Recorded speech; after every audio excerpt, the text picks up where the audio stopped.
عنهم والصحابة والتابعين وتابعي التابعين من تبعهم بإحسان إلى يوم الدين الأولياء والشهداء والصالحين والأئمة المجتهدين والعلماء العاملين.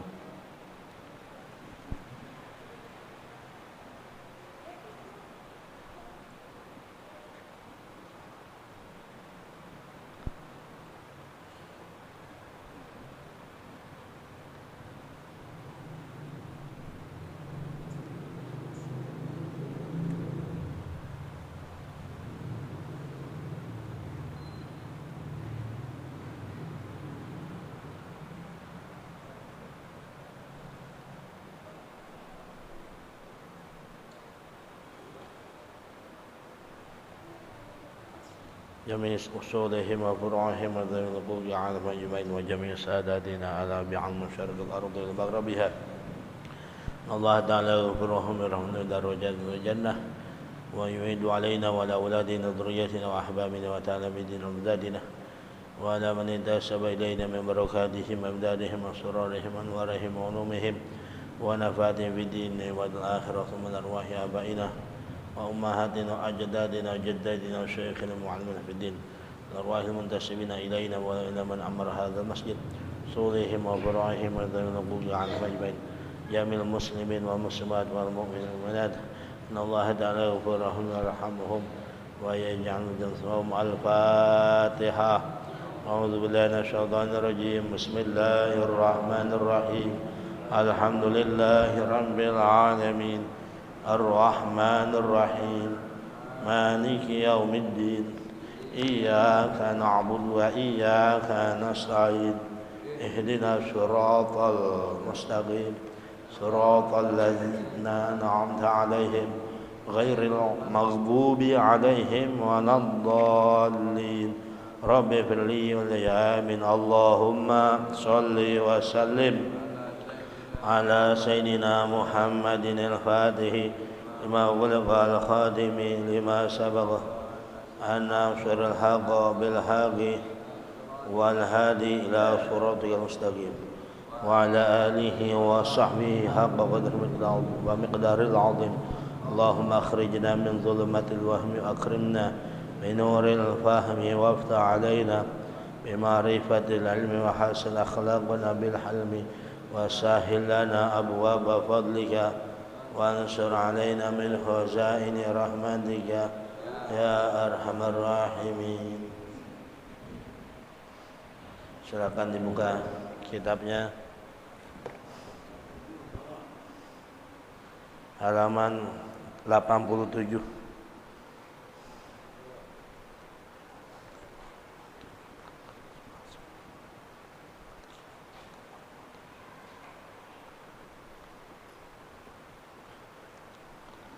Baris ke-8 dari bawah.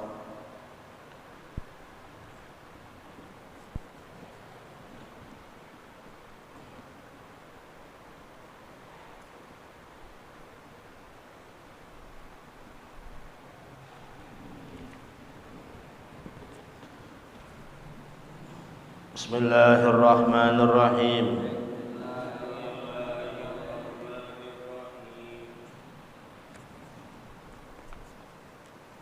Qala radhiyallahu anhu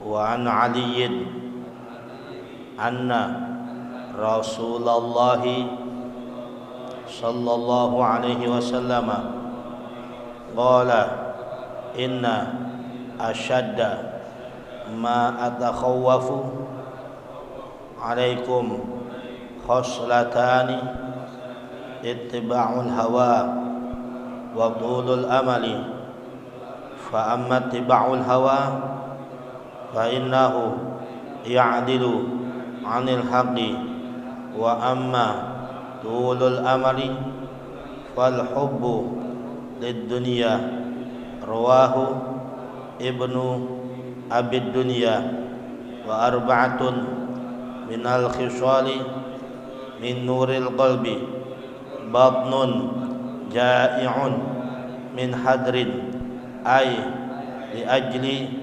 tayaqqudin wa ta'ahhubin wa suhbatu salihina ayil khalisina min kulli fasadin wa hifdzud dunubi al-madiyati bi an yatadzakkaruha ma'an nadami wa qasrul amali ay habsuhu. Qala Abu Thayyibi man jalasa ma'a samaniyati asnafin zadallahu samaniyata asya'a man jalasa mal aghniyai zadahullahu hubbad dunya ar-raghbata fiha wa man jalasa ma'al fuqara'i hasala lahu asyukru war-ridha bi qismatillahi ta'ala wa man jalasa ma'as sultani zadahullahu al-qaswata wal kibra wa man jalasa ma'an nisa'i zadahullahu al-jahla wasyahwata wa man jalasa ma'as sibyani izdada minal lahwi wa man jalasa ma'al husaqi izdada minal jara'ati ala dhunubi wa taswifit taubati wa man jalasa ma'as salihina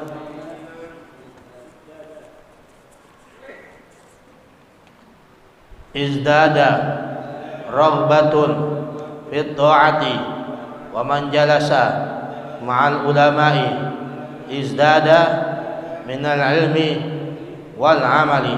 Wallahu a'lam.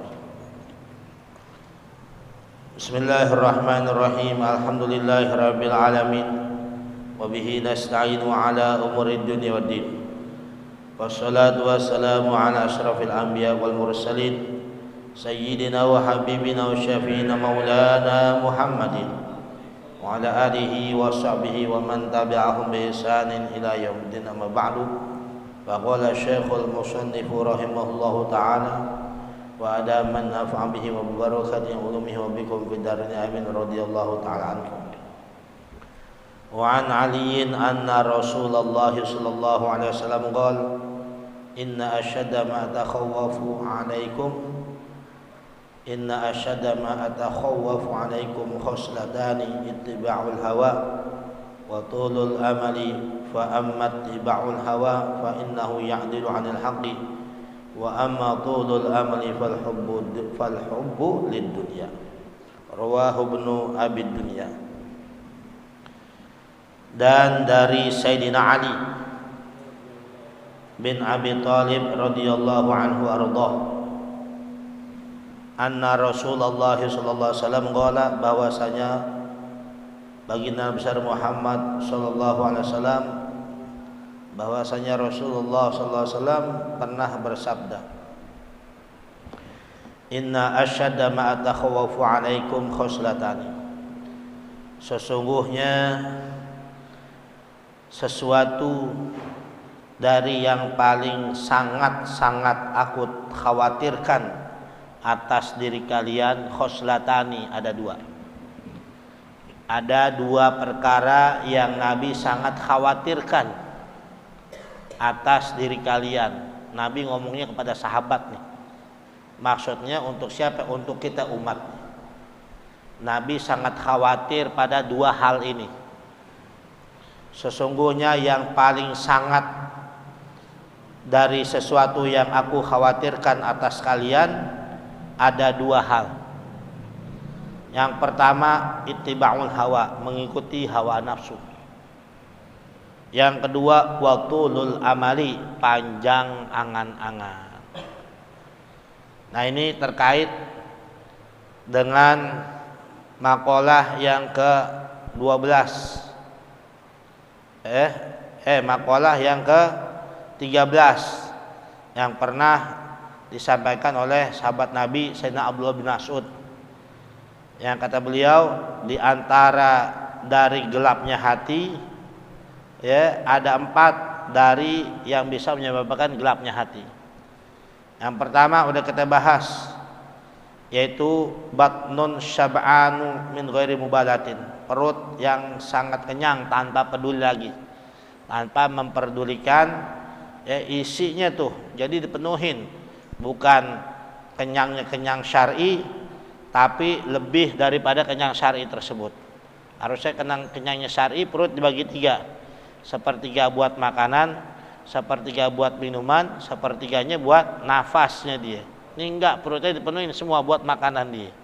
Nah itu bisa membuat gelap hati. Yang kedua adalah yang bisa membuat gelap hati seseorang, wa suhbatul zalimin, bergaul sama orang-orang yang zalim, orang yang kelewatan ya batas dirinya sehingga dia melampaui yang hak kepada yang batil. Dia terjang yang hak menuju kepada yang batil. Berani melanggar aturan dan larangan Allah Subhanahu wa taala, orang zalim namanya. Nah, ditemenin tuh orang zalim yang begitu, gelap hati dia. Yang kedua, yang ketiga yang bisa yang terbilang dari yang menyebabkan gelapnya hati, apalagi wanisyanu dzunubil madiyah, dia lupa akan dosa-dosanya yang pernah dilakukan yang udah lalu. Dilupain tuh tanpa ada rasa penyesalan sedikit pun juga. Ya, sehingga dia menyatakan udah begitu. Bukan ditobatin sama dia gitu. Tapi udah ya nggak ada rasa sedikit pun penyesalan. Malah ada yang menyatakan biarin deh ya, udah demek biar basah sekalian. Maksudnya apa? Udah terlanjur banyak berbuat dosa sekalian deh gitu. Nah, dia lupa tuh akan dosa yang telah lalu tanpa ada rasa penyesalan.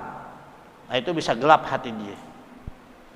Nah, yang keempat yang bisa gelap membuat orang gelap hatinya ya, watulul amali, panjang angan-angan dia.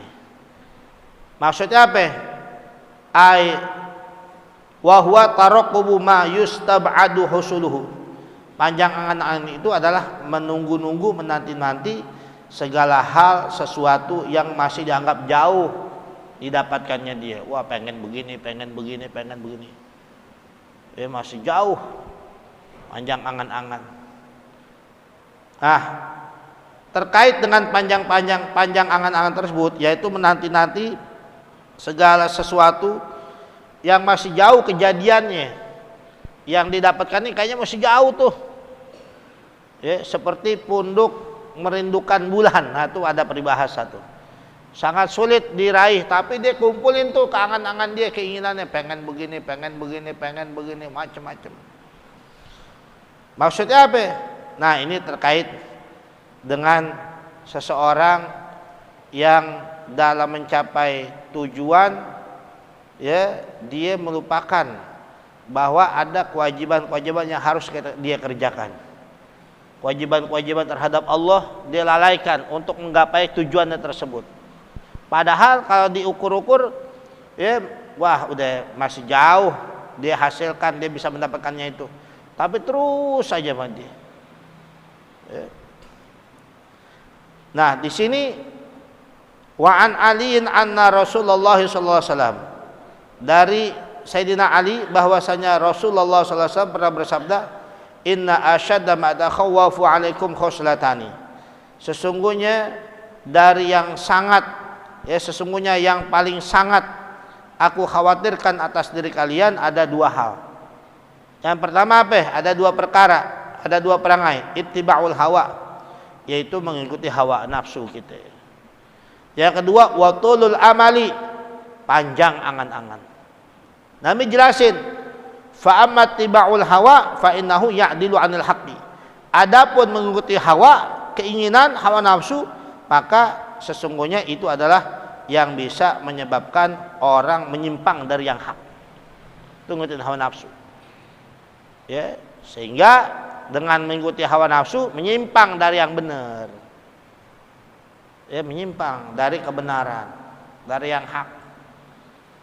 Ya, diterjang yang dilarang oleh Allah, dilanggar aturan-aturan, dilanggar batas-batasnya, menyimpang dia dari yang benar. Itu karena ngikutin hawa nafsu. Tuh, ya. Manittaba'al hawa. Siapa orang yang ngikutin hawa nafsu, hawa bakal jatuh terjerumus dia.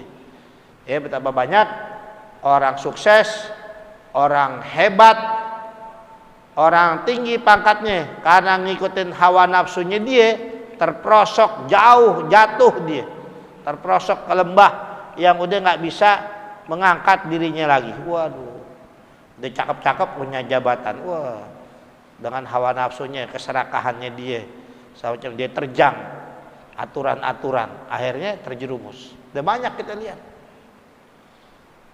bisa terjerumus karena ngumpulin harta, bisa terjerumus karena syahwat terhadap wanita, bisa juga terjerumus karena tergoda, terbujuk rayu dengan tahta. Kita itu dengar 3 ta katanya, harta, tahta, wanita tuh ngikutin hawa nafsu itu aja, harta, tahta, wanita, udah kelar hidup kita tuh. Itu ngikutin hawa nafsu, maka dia menyimpang dari yang hak, dari yang benar. Udah deh, harusnya dia lagi dalam posisi yang nyaman, posisi yang tinggi, lagi mulia dia dalam pandangan orang, dia ngikutin hawa nafsunya, terjerumus dia.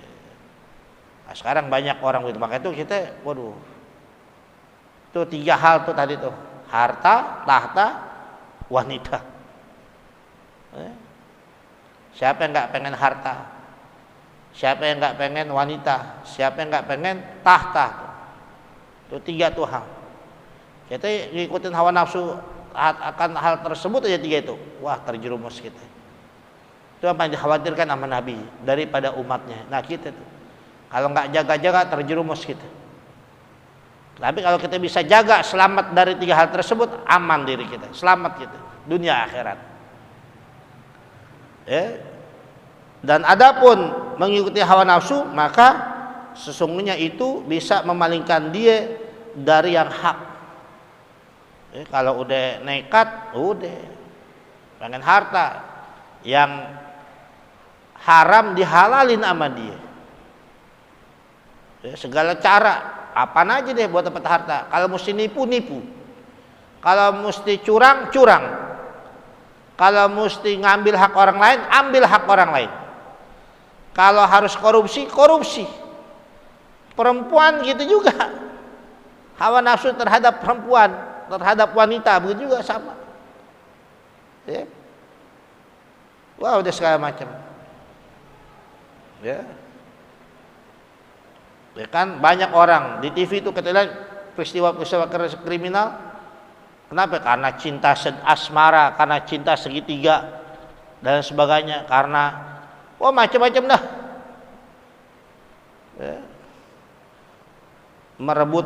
Memperebutkan seorang wanita dan lain sebagainya. Bakal nyungsep, terjerumus kita. Banyak orang besar jatuhnya karena wanita, banyak orang mulia terhormat jatuhnya karena wanita. Tahta begitu juga, posisi kedudukan, jabatan. Nanti biasanya kalau habis pemilu itu ada lembaga survei yang meneliti tentang meningkatnya orang stres. Kenapa? Karena gagal dalam pileg, pemilihan legislatif, gagal dalam pilkada, gagal dalam begini, waduh. Karena tahta, atau saling sikut, teman sekantor, pengen posisi jabatan tersebut, wah, ada yang menjilat, ada yang cari muka, ada yang memfitnah, wah, macam-macam. Tuh, karena pengen posisi suatu jabatan, posisi suatu tempat. Biasa begitu, pengusaha sama pengusaha. Ada yang malah menyewa pembunuh bayaran. Buat apa? Buat tadi itu, buat ngebunuh saingan usahanya. Pengusaha-pengusaha, pedagang sama pedagang, pejabat sama pejabat. Waduh. Aparat sama aparat, ustadz sama ustadz. Tuh. Tuh Masya Allah.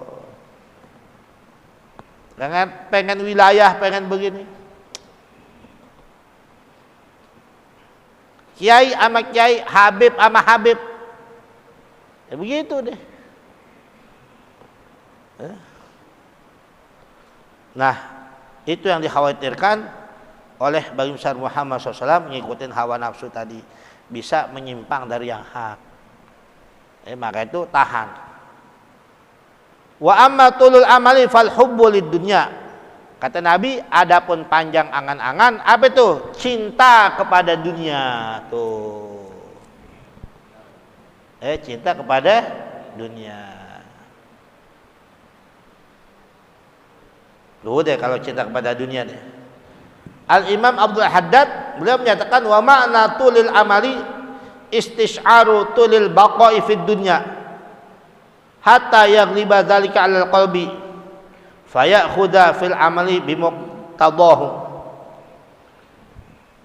Kata beliau, yang dimaksud arti dari panjang angan-angan adalah merasakan lamanya, dia bakal hidup lama, panjang, kekal di dunia dia. Kayaknya bakal lama lagi. Oh bakal lama, seakan-akan dia bakal hidup lama. Padahal hidup dunia sebentar. Perubahan-perubahan terus. Nah Rasulullah SAW udah ngasih contoh buat kita. Laqad kana lakum fi Rasulillahi uswatun hasanah. Lihat Nabi. Usia 25 tahun. Usia 40 tahun. Usia 52 tahun ketika Nabi hijrah. Ya, usia 63 tahun wafatnya Nabi itu 25, 40, 52, 63. Tuh lihat tuh. Jadi sekarang ada teknologi AI namanya, yang bisa ya mereview, mengulang seseorang dari masa kini sampai masa yang sebelumnya. Dilihat tuh perubahan-perubahannya. Kalau sekarang dia umur 57 tahun, dicari tuh data-data umur dia waktu 13 tahun, waktu 15 tahun. Disambungin tuh gambar aslinya semua. Lihat tuh manusia bakal begitu. Bahkan kemarin Hari Kebangkitan Nasional itu ada foto-foto dari pahlawan-pahlawan nasional yang dengan teknologi tersebut dibikin gambar waktu masih agak mudanya secara jelas dilihat. Lihat tuh perubahan-perubahannya. Selebritas begitu juga, yang dulu gagah, yang dulu tampan, yang dulu terkenal, yang dulu cakep, yang dulu begini. Ya, sekarang usianya udah 57, 60, nggak bisa tuh melawan ya dengan keadaan dirinya yang terus, yang tadinya gagah, yang tadinya begini, lemah akhirnya. Nah, orang yang ketipu dengan panjang angan-angan, dia bakal merasakan dirinya bakal terus-terusan hebat di dunia ini. Merasa dirinya bakal tetap di dunia, bakal kekal dunia. Sampai akhirnya keadaan tersebut menguasai atas hatinya. Maka akhirnya dia mengambil di dalam amalan tersebut, dia dalam kerjaan dia cinta sama dunia, udah diambil sepol-polnya dia dalam mengejar dunia. Tapi akhirnya malahan justru dia ketipu, nggak mempersiapkan dirinya buat kematian dia. Itu panjang angan-angan. Wah, dunia terus dikejar. Udah dapat malah nggak bisa dinikmatin sama dia.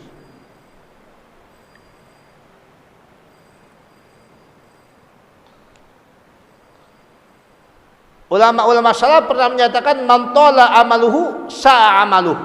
Orang yang panjang angan-angannya bakal jelek amalnya.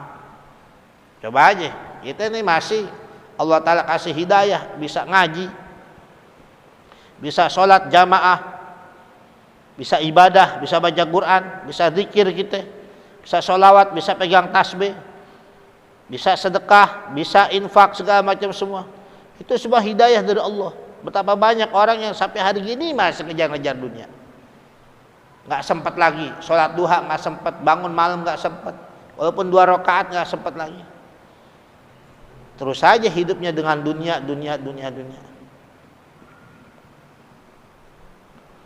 Kenapa? Karena udah menguasai hatinya akan bahwa dia bakal hidup lama, selama-lamanya, bakal kekal di alam dunia ini.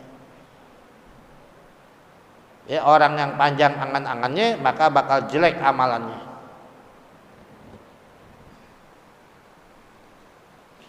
Wa dzalika li'anna tulal amali yahmilu 'ala al-hirsi 'ala dunya. Kenapa hal itu bisa terjadi?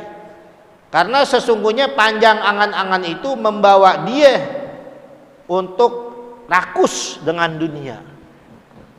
Udah punya ini, pengen ini lagi, terus saja. Nggak sempat ibadah lagi. Ya.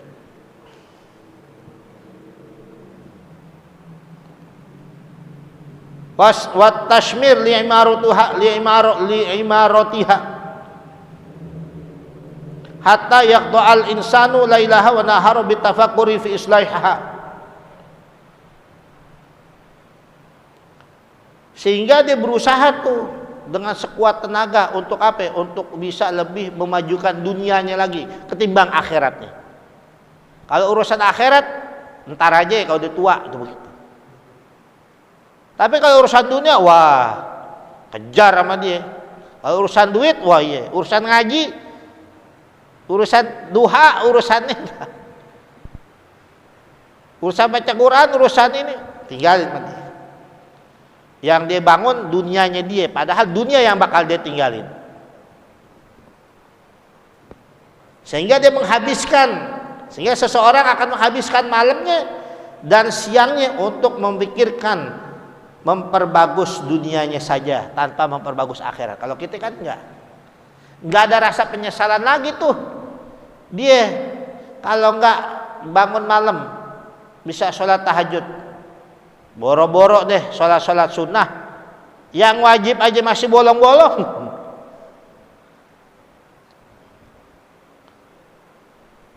Ya, yang wajib dengan bangganya nih, wah, saya sih alhamdulillah masih bisa ngerjain sholat ya, walaupun bolong-bolong bangga dia. Sholat yang 5 waktu banyak yang dilalaikan. Kenapa? Ya habis gimana Ustaz? Karena kerja nggak bisa lagi. Wah, karena kerja banyak kantor-kantor di mana. Kadang yang nggak ngapa-ngapain, yang nggak ada urusan dunia, karena nganggur aja kagak sholat.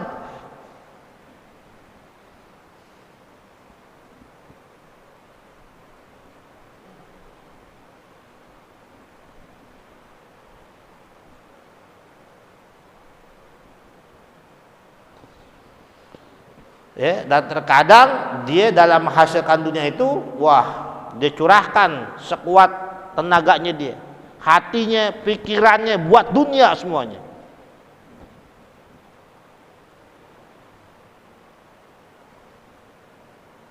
Dan dia curahkan hatinya, tubuhnya, badannya tenggelam dalam urusan itu. Baru ketika itu dia lupa sama akhirat. Ya, dilupa sama akhirat. Dia sibuk dengan dunia, dia lupakan akhirat, dia tunda-tunda dalam berbuat amal soleh. Ya, kalau buat urusan dunianya bersegera, tapi kalau buat urusan akhirat entar-entaran. Ya, buat urusan akhirat entar-entaran, sholat tinggal, entar-entar tunda, entar lewat lagi tuh sholat. Ya, saya pernah cerita tuh, ada pengusaha lagi Jumatan, takut dia proyeknya lewat, karena kebetulan yang berbisnis dengan dia itu orang non muslim yang nggak emang sholat Jumat. Dia bela-belain tinggalin sholat Jumat. Untuk apa? Untuk melobi proyek yang bakal dia dapatkan di waktu Jumat. Banyak yang begitu. Nggak usah pengusaha, tukang-tukang dagang ente lihat Jumat. Maaf nih. Tukang-tukang dagang tuh ke Jumatan. Depannya masjid padahal pada istirahat aja di situ. Pada nggak sholat. Malah benahin dagangannya. Kita lihat aja nih supir mikrolet, supir bajai.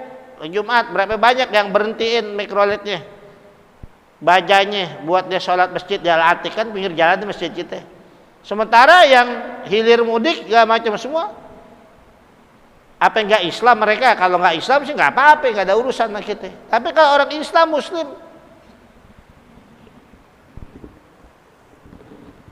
itu gambaran panjang angan-angan. Takut apa? Takut ntar jatahnya diambil. Itu Baim Wong tuh pernah sosial eksperimen.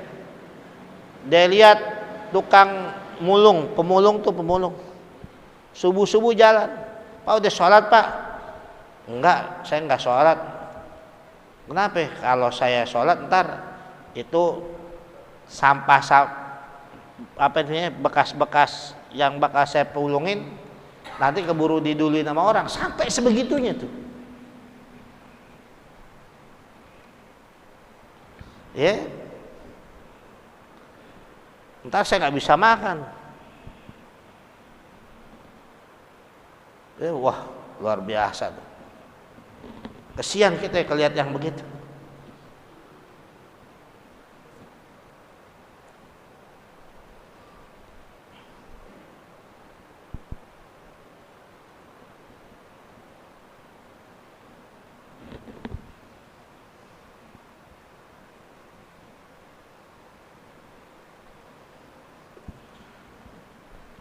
Wa amma dunya fa hiya daru zawalin wa intiqalin wa an qaribin yartahilu minha ilal akhirati. Kata Imam Al-Haddad, dan adapun dunia maka itu adalah negeri tempat kita zawal, bergeser, hilang di dunia semuanya. Rumah yang bakal kita tempatin bakal jadi ganti.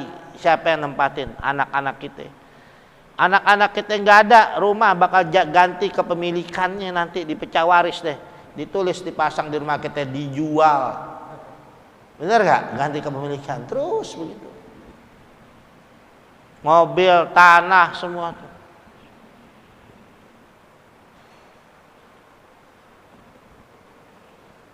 Wantiqol, dan negeri tempat intiqol. Ada dalam sholat takbir intiqol namanya, takbir perpindahan dari satu rukun ke rukun yang lain, takbir intiqol. Ada takbir ihram, ada takbiratul intiqol. Nah, intiqol berpindah doang. Dunia paling top berapa tahun? Oh, ada tuh jamaah haji umur 100 tahun berangkat haji. Sehat masih, seger buger di Jawa Tengah tuh ada. Jawa Tengah apa Jawa Timur? Jawa Timur ya, termasuk salah seorang yang berangkat haji 100 tahun umurnya. Masya Allah, masih ajeg. Paling top 100 tahun orang umurnya. Udah langka, Kabung Layu coba, nggak ada. RW 1, RW 2 ada nggak yang umurnya 100 tahun? 76, 80, 90 udah langka. Daripada berpindah dari alam dunia ke alam kubur, alam barzakh, alam pemisah antara alam dunia dengan alam akhirat, negeri akhirat. Wa an qaribin yartahilu minha ilal akhirah. Sebentar aja dia bakal berlayar, pindah dari negeri dunia ke negeri akhirat.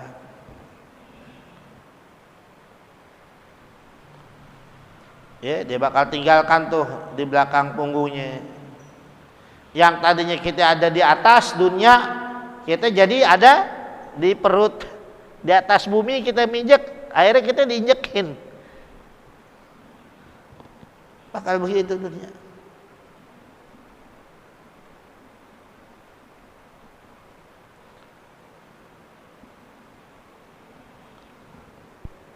Jadi begitulah panjang-panjang angan-angan sampai kita terlalai, maka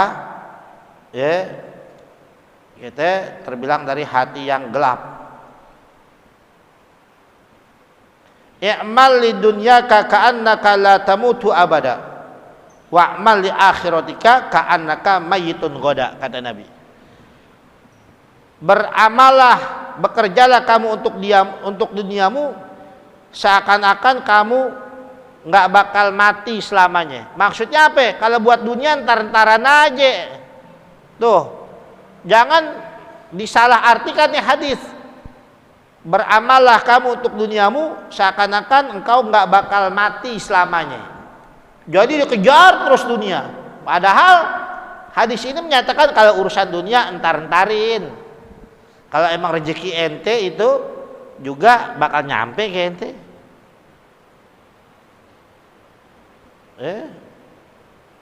Ini enggak, kebalik. Dunia selama-lamanya dikejar terus. Wa'mal li akhiratika ka'annaka mayyitun ghoda. Dan beramallah kamu untuk akhiratmu seakan-akan kau bakal mati besok. Nih jamaah, coba kalau kita dikasih tahu malaikat ente bakal mati besok, gimana kira-kira? Masya Allah, sholat yang paling khusyuknya ente.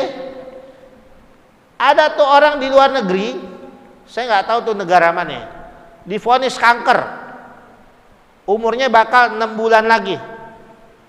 Wah, orang Islam dia habiskan semua hasil usahanya dia untuk apa? Untuk amal, untuk sodakoh, diwakafin ini semuanya. Nah, kalau kita punya pandangan seperti yang Nabi utarakan, beramallah kamu untuk akhiratmu seakan-akan engkau bakal mati besok, Masya Allah. Sholat udah semuanya kita kerjain, malam bangun gitu Quran hatamin, baca, sedekah, macam semua. Tapi kalau urusan dunia seakan-akan kita nggak bakal mati selamanya, entar aja, ntar juga bakal dapat. Nah itu makna dari panjang angan-angan. Kemudian rawahu Ibnu Abid Dunya, hadis tersebut yang Nabi menyatakan sesungguhnya yang paling teramat sangat aku khawatirkan atas diri kalian ada 2 perkara, yaitu mengikuti hawa nafsu dan panjang angan-angan. Maka adapun mengikuti hawa nafsu keinginan itu adalah sesungguhnya bisa menyimpangkan dari yang benar. Dan adapun panjang angan-angan itu maka cinta terhadap dunia. Tadi tuh diterangin. Itu diriwayatkan oleh Imam Ibnu Abid Dunya. Wa arbatun minal khisali, dan ada 4 hal, kata Sayyidina Abdullah bin Mas'ud radhiyallahu anhu. Ada 4 perkara min nuril qalbi, dari terangnya hati kita. Yang pertama, batnun jai'un min hadrin ay li ajli tayaqqudin wa ta'ahubin. Yang bisa membuat terang hati kita adalah perut yang lapar, min hadrin. Apa itu min hadrin? Dari tersebab kewaspadaan diri kita. Jadi mawas diri, sehingga perut kita lapar, kita tahan tuh perut, mawas diri, ngatur diri kita. Li ajli tayaqqudin wa ta'ahubin. Karena apa? Karena rasa sadar dan mempersiapkan diri kita buat ibadah. Kalau kita perut kenyang, Pak, udah deh, tidur lama, bangun malam susah. Gitu. Maka itu perut yang lapar. Pikiran nyobain perut lapar, malam dia keliling nyari tukang mie instan. Tukangnya nasi goreng, buat ngisi perutnya, bukan buat ibadah Allah Ta'ala. Nah itu. Jadi sering-seringin perut kita lapar, dengan sebab kita mempersiapkan diri dan sadar akan pentingnya perut yang lapar kita. Maksudnya apa? Ya minimal puasa deh Senin Kamis. Yang hebat lagi ayamul bid, 13, 14, 15. Itu yang dijalanin. Atau puasa Daud, Nabi Daud, sehari puasa, sehari berbuka. Ini kan sebentar lagi masuk Dzulhijjah. Kita puasa tuh. Ini minimal 8, 9 kita puasa. Puasa Tarwiyah dan puasa Arafah. Ya, nampaknya tahun ini ada perbedaan lagi nih teh. Muhammadiyah kan udah nentuin tuh. Lembaga tarjihnya tanggal 28 mereka 10 Dzulhijjah tuh, Idul Adha, 28 bulan ini. Ya. Nah, kalau kita belum nentuin, cuma di kalender banyak kan 29 katanya. 29 Juni.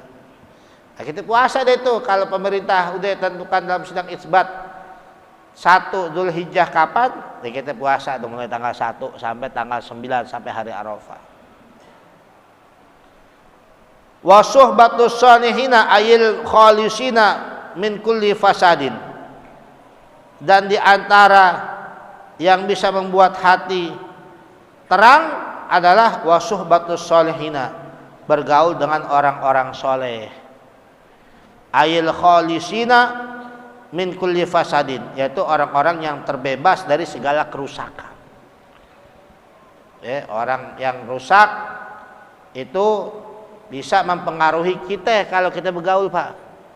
Tukang zina, tukang segala macam semua itu bisa mempengaruhi kita. Nah, nanti ada nih Syekh Abu Thayyib menyatakan ada beberapa golongan. Ada 8 golongan orang yang kalau kita bergaul sama dia bakal merubah karakter kita. Bergaul sama orang kaya bagaimana nanti? Bergaul sama orang fakir gimana nanti? Bergaul sama penguasa, sama pejabat gimana nanti itu pengaruhnya? Bergaul sama perempuan gimana tuh? Yang bisa bikin pengaruh karakter kita. Jadi menentukan tuh pergaulan kita. Nah, di antara yang bisa bikin hati kita terang, suhbatus sholihin, bergaul sama orang-orang yang soleh. Orang-orang soleh, orang-orang yang terbebas dirinya dari segala kerusakan. Dia nggak mau berbuat kerusakan. Zina enggak, bunuh apalagi, khomer jauhin dia. Pokoknya yang baik-baik aja. Bergaul sama orang-orang baik, sama orang-orang baik. Baik menurut siapa? Menurut Allah Ta'ala dan Rasulnya. Bukan baik menurut kita. Itu orang-orang soleh.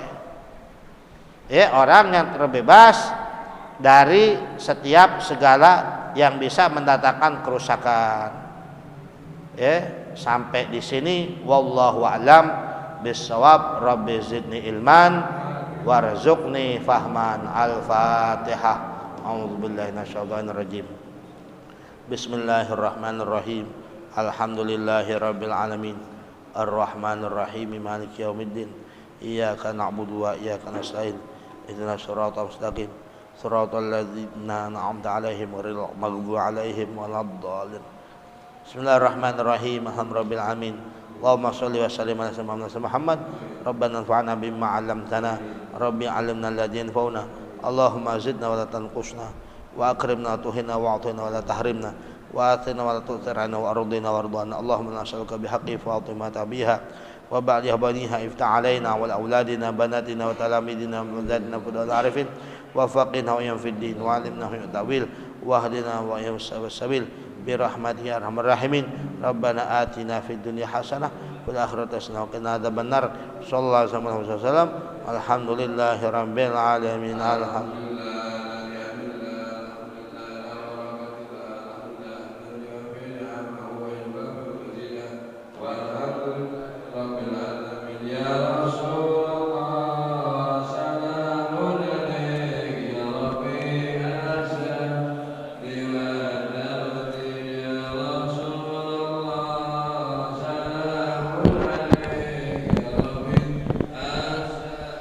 Dewa